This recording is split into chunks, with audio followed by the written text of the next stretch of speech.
তামিম ইকবালের heart attack হওয়াতে তামিম ইকবালের যে ওয়াইফ সে দৌড়ায় দৌড়ায় যাচ্ছে, এটা খুব ভাইরাল হয়েছে। তো যারা বিয়ে করেনি তারা এটা অনেক শেয়ার করছে যে এরকম একটা যদি বউ পেতাম। এগুলো দেখে আমার মনে হলো আপনাদের সাথে একটা গল্প শেয়ার করি। সালটা ছিল হলো 2023-এর 14ই সেপ্টেম্বর। আর দিদের তার 2-3 দিন আগে থেকে প্রচুর জ্বর, 102-3, কোনোভাবে জ্বর কমছিল না, কিছু খাচ্ছিল না, ওর স্ট্রেংথ কমে যাচ্ছিল, চাই খাচ্ছিল, বমি হয়ে যাচ্ছিল, আর ওর সবকিছুতে স্মেল লাগছিল, ও কোনো কিছু খেতেও পারছিল না। আর সচরাচর খুব একটা অসুস্থ হয় না আলহামদুলিল্লাহ, বাট যখন অসুস্থ হয় খুব টেরিবল ভাবে অসুস্থ হয়। তো আমার মামি বলেছিল ওর একটা টেস্ট করাতে, তো আমি ওর টেস্ট করাই এবং টেস্টে ধরা পড়ে ওর ডেঙ্গু পজিটিভ।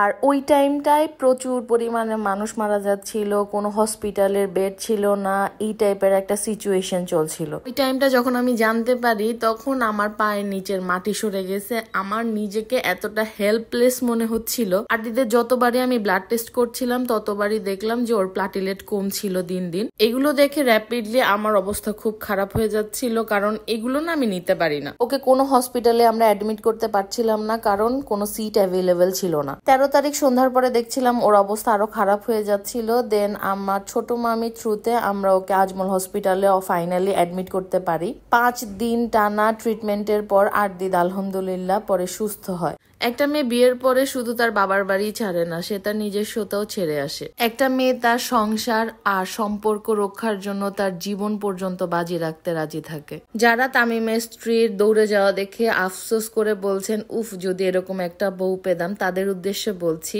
বিশ্বাস করেন আপনিও যদি কোনো কারণে সামান্য উফ শব্দটি উচ্চারণ করেন, আপনার স্ত্রীও তৎক্ষণাৎ আকাশ পাতাল এক করে ফেলবে। কারণ আপনিই তার পৃথিবী, সম্পর্কটাই তার মর্যাদা, আপনার অস্তিত্বটাই তার অবলম্বন। তাই বলি, শুধু তামিমের স্ত্রী বাহবা পাবার যোগ্যতা রাখে না, জগৎ সংসারে সকল স্ত্রী স্যালুট পাবার যোগ্য।